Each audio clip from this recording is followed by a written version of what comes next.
What's up, y'all? It's poppin'. It's D. About to react to this vid by Sunny V2. This is the stupidest criminals of all time. In the thumbnail, it says that he got arrested for robbing his own house. I didn't know you can get arrested for stealing your own things.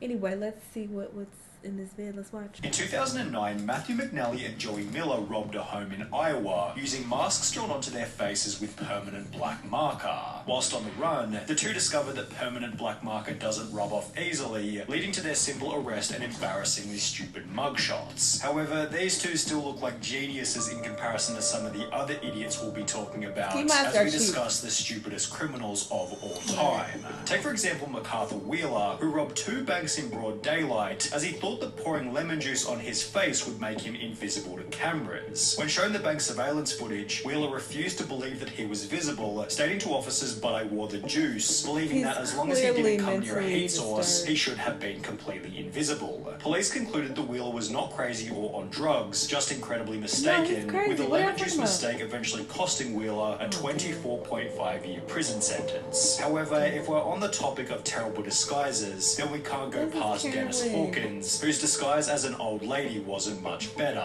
His sweater accompanied fake boobs, a full beard, and fittingly clown pants, with his insanely recognizable outfit helping police to catch Hawkins only an hour after the robbery. The police chief for the area stated, "He would get my nomination for dumbest criminal, I think. You still have his black facial hair with a blondish wig. Definitely different." Different is also a good way to describe Patrick McGuire's disguise, who robbed an Illinois convenience store while covering his face with a clear plastic bag. He was only able to obtain $60 from the robbery. However, due to his extensive criminal history, he was sentenced to 15 years in prison for the stunt, meaning that he had to spend 1 year in prison for every $4 stolen from the store. Talk about a bad return. Equally bad was Paul Sinclair's, who attempted to rob a bank in Florida by using his fingers curled up into a gun shape. The quote-unquote weapon was so non-threatening that the bank teller gave him only $120, after which he'd flee on foot before being caught by police only 10 minutes later. Then there was James Blankenship, who thought that robbery was legal as long as you... Wait, you can... I mean, I guess you're still going in there demanding money, but I'm like, is it really a crime if you just like, hey, give me the money? She didn't have to give you anything, but you did demand it, so you're sure, I guess, you're still getting in trouble, but that's wild. Did it at a certain time of day. Back in 2013, Blankenship broke into his own mother's home, after which the police were called, who would take to their Facebook page later that day to explain what had happened. He fled the scene upon seeing his mother. The male was located under the house, hiding in a crawl space. When advised of his charges, he made the statement, "I thought you could only be charged with burglary if you break in during the night time." Blankenship was given 180 days in jail and ordered to pay a $100 fine, yet this wasn't the only time when a person was dumb enough to think that a law didn't apply to them. Because when Reuben Pavin was caught stealing from a charity thrift shop in New Hampshire, he'd state that he thought everything was free because of the name of the business, Finders Keepers. The sign did say Finders Keepers, so I took that DVD player, took it home, and Pavin told the local TV station. A couple of weeks later... Hey, he probably got a lawsuit, because people have sued for dumber shit. Red Bull just got sued not too long ago, and they won, I believe, because they like, hey, this didn't give me wings. You said it would give me wings, and it didn't. And they won. So he might got a lawsuit. Be like, hey, you said if I find it, I could keep it. That's what the name say. The stuff is still there on the porch, so I'm thinking to myself, finders keepers. They probably just put stuff out there for people to take. The business responded via Facebook stating, "This man who was caught on video is saying it is all a misunderstanding. He thought everything at our store was free. Is that really the best defense he could come up with?" After which Pat reportedly turned in the stolen goods to police, holding that he's not a bad person or a bad dad, and is rather just unbelievably stupid. But was he as dumb as Derek Mosley, who in 2013 attempted to rob a store named Discount Gun Sales by using a baseball bat? When Mosley allegedly barged into Discount Gun Sales and smashed the display counter with his baseball bat, the store manager simply pulled out his own personal firearm and pointed it straight at the would-be robber, holding Mosley in the store until he was arrested and charged with first-degree robbery. A similar story then came out of Texas in July 2022 when a gun store was robbed at knife point, although this tale instead ended in a body bag as the robber was fatally shot by the store owner as he tried to exit with his loot. But But what happens when you accidentally call 911 whilst committing a crime? Pocket dialing the police is probably a fairly common occurrence. However, for Carson Reinhardt and Nathan Teklemariam, it happened at the most unfortunate moment, specifically while they were breaking into a car. The alert dispatcher soon realized that the call was an accidental one, and moreover that the guys on the other end might be up to no good. For the next 35 minutes, the dispatcher stayed on the line, listening and gathering information, as Teklemariam and Reinhardt did the following. Discovered a car that they thought they could burglarize, discussed how to break into the car, allegedly broke into the car, exclaimed in delight over finding narcotics in the car, became confused as to how and why a police car was following them, and reacted in disbelief when the arresting officer revealed that they'd been on the line to 911 the entire time. Wow. Scott Simon found himself in a similar situation, although under much more severe circumstances. Whilst on trial for murder in 2015, Scott was successfully sentenced to life in prison, as 2 years prior he'd pocket dialed the police while admitting to a friend that he was the one who committed the crime. He had no idea he called 911, a sheriff's office spokeswoman told Miami Herald. He basically told on himself, as did Albert Bailey, although in a much stupider way. Bailey had planned on robbing a bank in Fairfield, Connecticut, although rather than exercising the element of surprise, he'd call the bank prior to the robbery stating, "I want $100,000 in large bills and no die packs. I'll be sending someone into the bank to get the money. Don't call the police, we are monitoring the police scanner."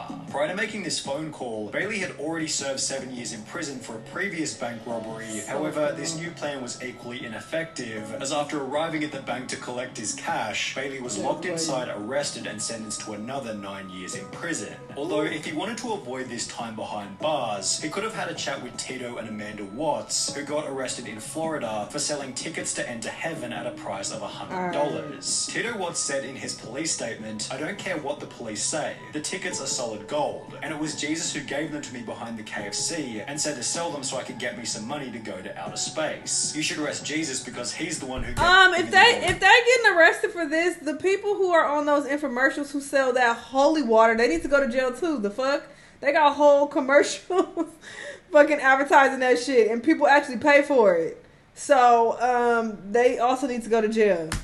Tickets and said to sell them. I'm willing to wear a wire and set Jesus up. The couple had apparently earned over $10,000 from the stunt, meaning that they were able to find people even dumber than them, one of which might have been Ruben Zarate. While attempting to rob a muffler shop in 2008, Zarate was told that the shop couldn't access the money safe without their manager, who didn't begin his shift until later that afternoon. Instead of bailing on the robbery, Zarate instead gave them his phone number, asking them to give him a ring the next time the manager was in. They did so later that afternoon, although after returning to the store, Zarate received no money and was instead met by police and charged with aggravated robbery. Then there was the man who gave the people he was robbing something even stupider. The unnamed robber walked into a London bank carrying a gun and a bag, which he took to the front desk before demanding £700,000 in cash from the bank worker. But after making his demands, the crook handed over his gun to the cashier instead of the bag. Investigating authorities stated, "The guess is that he is very inexperienced and panicked when he approached the cashier, handing over his gun instead of a bag by mistake." But it was Trevor Jones who left an even more damning piece of evidence at his crime scene. After breaking into a house in Atlanta, Jones took a moment to check his Facebook on the owner's computer before leaving without logging out. Less than 3 years later, a similar story entered news headlines, reading, "A 26-year-old Minnesota man has been tracked down by police after leaving his Facebook profile logged in at a house he allegedly robbed," although this story has a much funnier ending. The homeowner decided to message the robber via his Facebook, stating, "You left a few things at my house last night, how can I get them back to you?" which was followed by the robber agreeing to come back to the home so he could collect the stuff he forgot. However, the robber didn't get any of his items back and was instead arrested while still wearing a watch that he'd stolen from the night before. While both of these idiots used social media poorly, at least they didn't brag about the robbery in a YouTube video, as is what happened in the bizarre case of Hannah Sabata. In 2012, at the age of 19, Sabata stole $6,000 from a bank in Nebraska, and while almost anybody else would have simply kept quiet, Hannah instead took to her YouTube channel Jelly Beanie to upload a video titled Chick Bank Robber, in which she'd straight up admit to having just committed a robbery.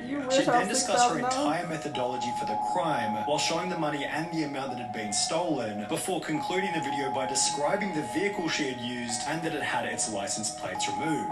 This This information eventually resulted in Hannah Sabata's arrest and sentencing of 10 to 20 years prison, done so in a public courtroom filled to maximum capacity with people who had seen the video. Just 2 years prior to this, 21-year-old Frank Singleton was being released from Palm Beach County Jail, having just served time for a trespassing charge. The only issue was he didn't have a car to leave the jail, so he decided to steal one from the visitors' parking lot, yet the car he decided to steal was a manual. Oh, maybe that's not the same nigga. He looks just like the one who logged into Facebook. Is that not him? Oh no, these are two different people.